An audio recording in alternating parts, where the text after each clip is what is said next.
Welcome to the Lose Your Big Ass Stomach podcast. I'm your host, Jay Jackson, and my mission here is to help you get rid of that big ass stomach and take back control of your health so that you can look and feel your best by being the best version of yourself, mentally and physically, while destroying the mediocre agenda society is trying to brainwash you into, and breaking our families' generational curses of being unhealthy by being a healthy and fit role model. It's time to set a new standard. It's time to set a new standard of living. If you find the podcast helpful, be sure to hit that follow button because that helps us build a movement. Let's go. Man, your boy went through some tough times back in my early 20s. You know, I was in personal training and I was training people in person at that time. And I just really didn't see how I was going to be able to scale up without scaling my time to the point where, you know, I'd be able to have a family and, you know, have time freedom or whatever. And I went into this company, network marketing company. It went for a good year and a half, 2 years. Found myself doing really well. And then I found things crumbling down, right? Basically went broke, flat broke. Had to ask my pops for like a $250 loan. That's how bad things got. And I had like less than 30 days to make some money. I had less than 30 days to make a couple of grand to pay my car note, to pay my rent, to pay all my bills, or else, you know, I was gonna get evicted. I was gonna lose my car. I was gonna lose everything. And you know, a lot of people would look at that like a nightmare situation, and you know, it felt like a nightmare situation, but I didn't have a whole lot of time to really think about it being a nightmare situation. I had to go out and put in some work. You know, I got some flyers made with that $250 that my pop loaned me. Yeah, I asked for a loan. I put some gas in my gas tank. Don't judge me, but I bought some honey buns. I bought some ramen noodles because, you know, I had to make that $250 work, right? And I went out and hit the streets in Buckhead, Atlanta, passing out flyers in the hot ass sun, you know, in front of Lenox Mall, in front of Whole Foods, in front of Publix. And, you know, I just remember like days, like just tears running down my eyes, just like, man, I got to make this shit work. Man, I got to make this work. I cannot go broke. I cannot, you know, lose everything that I have. And, you know, there were moments where I felt doubtful, but I didn't have a whole lot of time to think about the doubt, you know. And, you know, through that adversity and through that struggle, I did end up making enough money to, you know, I got clients to be able to make enough money to pay my bills, keep my car, keep my rent, keep my apartment, the whole nine, right? And it showed me something. When I went through that time period, it was like 25, 30 days, somewhere in there. And when I went through that time period, I was able to see what I was really made of. You know what I'm saying? I was able to see like, dang, you know, my back was up against the wall and I was able to like really show up for myself. And that was like a pivotal moment in my life. It was a super pivotal moment in my life because I proved to myself that if I ever did fall in hard times, I had the ability to pick myself back up. You know what I'm saying? Because the truth is, guys, we all go through adversity. You know, every single one of us. You know, you have these people on social media, they'll make it seem like they don't, but they do. And they'll make it seem like their shit don't stink. They'll make it seem like their muscles don't never get sore, like they don't never get tired, but they do. And a lot of times we build this confidence based on the tough times, based on the times when we're not in our comfort zone. You know, like when that was extremely uncomfortable for me. Extremely uncomfortable. I didn't know what was going to happen. You know, I was just putting in the work. I was putting in the reps. And for a lot of y'all, you know, when you're going through the challenges of going to the gym, you're getting started, you know, you're sore, you're tired, you still got all these other responsibilities with life, making money to take care of the family responsibilities. You know, you got parents that you may be taking care of depending on how old you are, you know what I'm saying? And, you know, it's tough. You know what I'm saying? It's not easy. That's not nowhere near in a person's comfort zone. But when we're in the mix of, and I've noticed in my life, whenever I'm really uncomfortable with what's going on, like not saying like, you know, things are going to be bad, but there's just a level of discomfort, meaning like I look at growth as a part of discomfort. You know what I'm saying? Because it's kind of like when you think about a plane, what normally happens when that plane is taking off? There's a lot of friction. You know what I'm saying? There's a lot of like, it's shaking. You can just feel the plane and the resistance that it's up underneath as it continues to get ready to take on off, right? See the same thing with rockets and all that kind of stuff. And that's what happens. And I feel like that's what's required to be able to become successful and also gain this level of confidence to where you just feel unstoppable. You know what I'm saying? It's not to say you're not going to still go through challenges, but when you go through a level of like discomfort and you're pushing yourself and you know it's not easy, but you're still doing it anyway, that's when you build like this level of like confidence that other people look at you and they just don't understand you. Other people look at you and they start to feel like, oh man, they're arrogant. But in reality, you're not really trying to be arrogant. It's just that you had to work so hard to stay the course when you were tired, when you were sore, on the days where you didn't feel like doing shit. You didn't feel like going to the gym. You didn't feel like eating the right foods, but you did it anyway. And what's going to happen is people are going to start to mistake that level of confidence that you built in yourself because of your self-talk and you continue to push through. They're going to start mistaking that as like arrogance. They're going to be like, man, that motherfucker think he better than everybody else.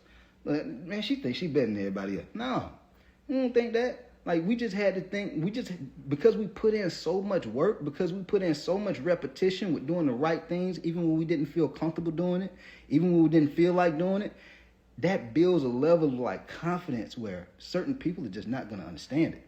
It's going to rub people the wrong way. It just is. You know what I'm saying? And so, and that's okay. Everybody just not going to see it. Everybody not going to see the work that you put in behind closed doors. Everybody not going to see those days where you didn't feel like getting up early to go to the gym, but you did it. Everybody not going to see the times where you wanted to eat Ben and Jerry's, but you went ahead and, ate the food that you were supposed to eat, and so that way you could lose the weight. And that discipline, there's pain in that discipline. There's pain in, being responsible and disciplined. You see what I'm saying? And so when you know you're doing what you're supposed to do, that's going to build confidence. And it is going to be uncomfortable. It's going to be a lot of uncomfortable days. Sometimes these seasons, they come and go. Growth seasons, the times where the moments in my life where I feel the most uncomfortable, those most times are the seasons in my life where I'm having a lot of growth. You know what I'm saying? Whether I'm putting in a lot of work, I'm putting in a lot of effort to get to the next level, whether I'm breaking my limiting beliefs, and so I'm doing things that I used to think were wrong, but they're actually right, and so I'm trying out new things. Like when I started to hire staff, and years ago, I used to think, hey man, if I hire people, like I don't know if I'm gonna have the money to be able to pay these people, and their livelihood is dependent on me.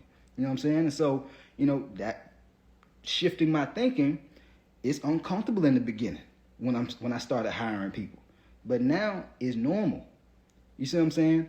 And so, but eventually I'm going to go through another growth season. And that growth season, I'm going to be uncomfortable again. You see what I'm saying? And that's the only way we continue to build that level of confidence so that we can tolerate adversity better. You see what I'm saying? Like, I feel like everybody is at different levels.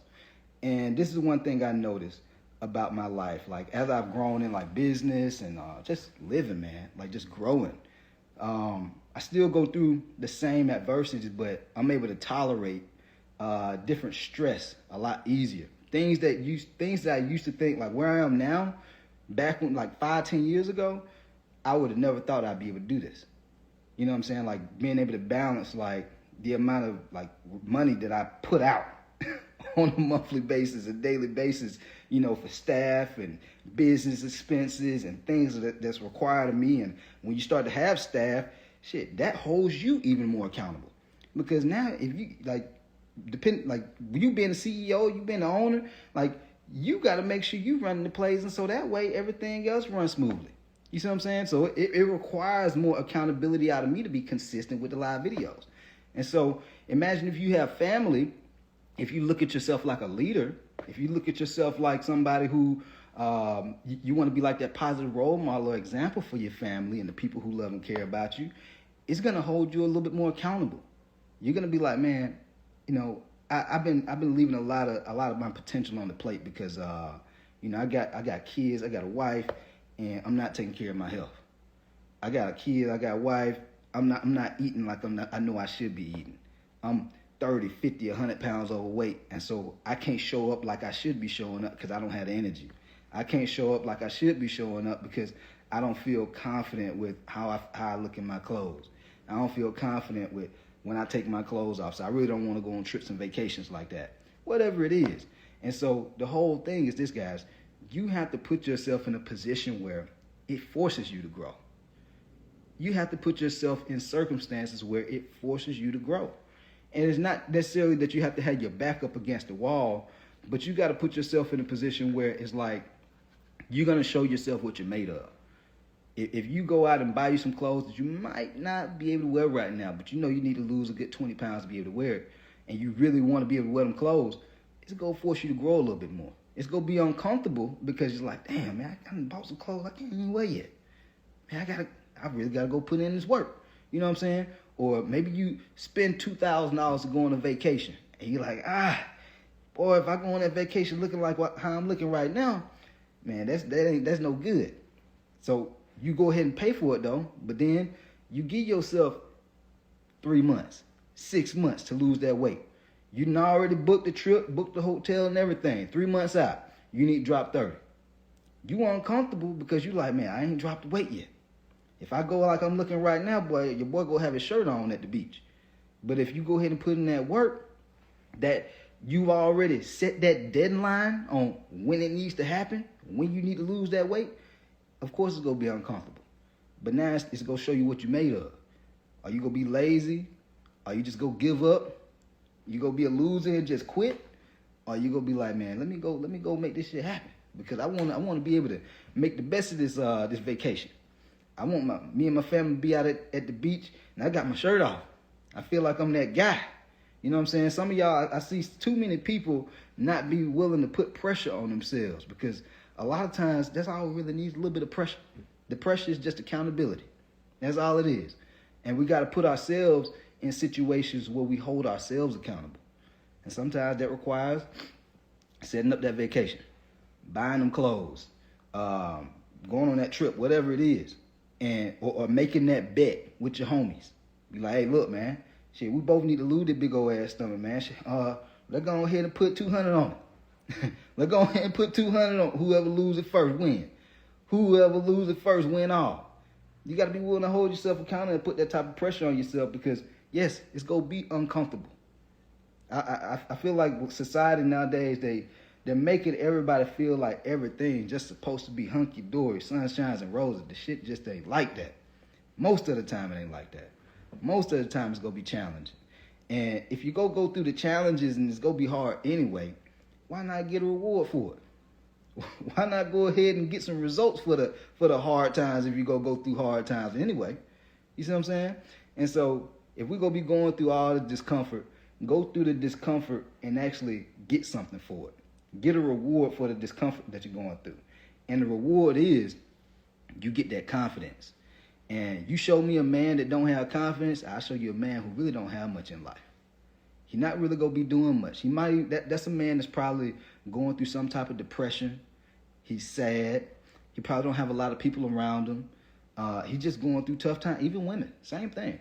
Not having confidence. You can see it. You can feel it. You don't even have to really talk to the person. You can see it in their body language if they're confident or not.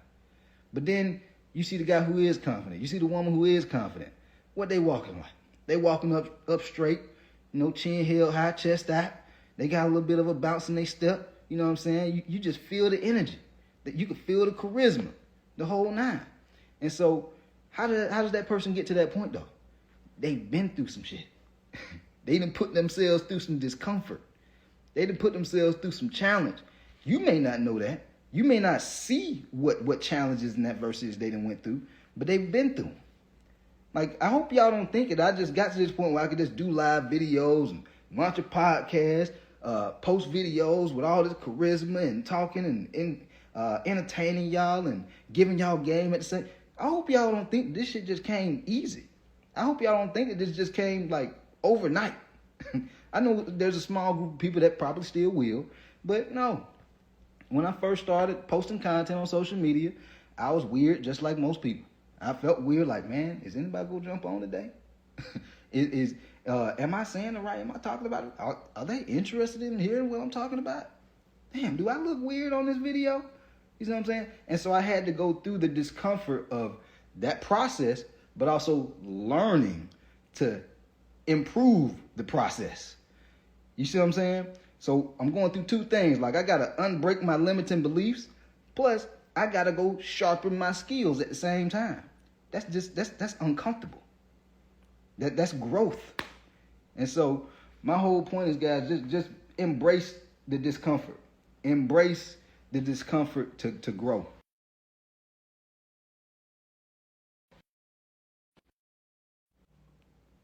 And so that way you can have the confidence. You can have the body.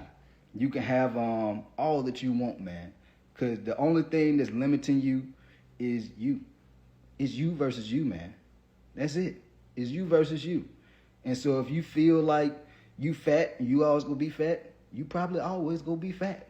If you feel like you always go struggle with your weight, you probably will if you feel like it. But if you start putting in the work, even though it's uncomfortable, but you still keep going, you still keep trying, you still keep, even when it's tough. Damn, I ain't dropped no weight this week. Fuck, let me run it back next week. Let me go a little harder. You go a little harder, then you drop a pound. Man, let me go next week. Let me go a little bit harder. Let me go. No, you don't start feeling bad. You don't start beating yourself up. You don't start the negative self-talk. No, you go harder. Then you go harder. Then you drop 2-3 pounds. Like, damn, okay, the weight started to come on now. What's starting to happen? You're starting to build confidence. And then as that starts to happen, then now you're in momentum. When you're in momentum with that confidence, it's game over. Don't let your foot off the gas. This is how winners are made, man. This is how the winners are made. You got to be willing to put in the work even when you don't see the results. You got to be willing to put in the work even when you're not seeing the weight coming off just yet. You got to be willing to go to the gym and eat right even when you're not seeing the fruits of your labor just yet. And the people who do this, these are the people who get the results. The people who quit at one sign of, oh, damn, the weight did go down this week. Oh, man, I don't really see no progress yet. It's been 2 weeks. Yeah, them folks, and they quit, they probably go always be fat. They probably go always struggle. Because that one little sign of adversity, one little sign of discomfort, they quit. And I hate that society is making people feel like it's okay to quit when it gets a little hard, because now you got a grown-ass adults out here showing their kids the same bullshit habits. And now their kids growing up overweight. Now their kids go feel like when they go through a little bit of discomfort, it's bad. That ain't life. And for all the real adults that's on here, you know that ain't life. You know there's plenty of days you wake up, you don't feel like doing certain things, you're uncomfortable, but you still do them. It's days when you don't feel like going to work, but you still go to work. You still get your ass to go to work. Because why? You got to get paid, you got to pay them bills. And so if you treat your life and your body, your health the same way, you don't feel like going to the gym, but you got to go do it anyway. And as you continue to do it, week in, day in and day out, week in, week out, month in, month out, that's how you stack wins. You start stacking wins, you start feeling more confident in yourself because you're showing up for yourself. If nothing else, you start to feel more confident because you know that you're going to always show up for yourself. You start trusting yourself. And that's a part of confidence. A lot of y'all, you keep giving up on yourself, so you don't even trust that you're going to be able to go through the finish line and finish, because you're not giving yourself a fighting chance. But if you start quitting every time you feel a little uncomfortable, you start quitting every time you don't see a little bit of results, you'll start to develop some confidence. And you get to a point where I'd much rather have confidence and get angry when I'm not seeing the results than not have confidence, get sad and quit when I'm not seeing results. Because that anger, you can channel that anger to really find a solution. You see it all the time. People go through a bad breakup, people lose somebody that they truly care about, and they just go through this season of just transformation. See it all the time. And when that happens, when they go through that season of transformation, boom, they down 30 pounds. Boom, they down 50 pounds. They create whole TV shows about this. The revenge body. I think it's something like that. The revenge body. Folks go through breakups. They end up losing 30, 50, 100 some pounds. And boom, they find the love of their life. But you got to be willing to put in the work. If you're not willing to put in the work, man, it ain't gonna happen for you. All right. But anyway, hopefully y'all found this podcast helpful. If you did, be sure to subscribe to the channel. All right. And go ahead and drop people a 5-star review, man. We 10 5-star reviews away from 50. From 50, baby. So if you've been listening to the podcast, you find this helpful, go ahead and leave a 5-star rating, man, so we can get this thing up to 50. All right. We out here, man. Appreciate y'all. Let's go.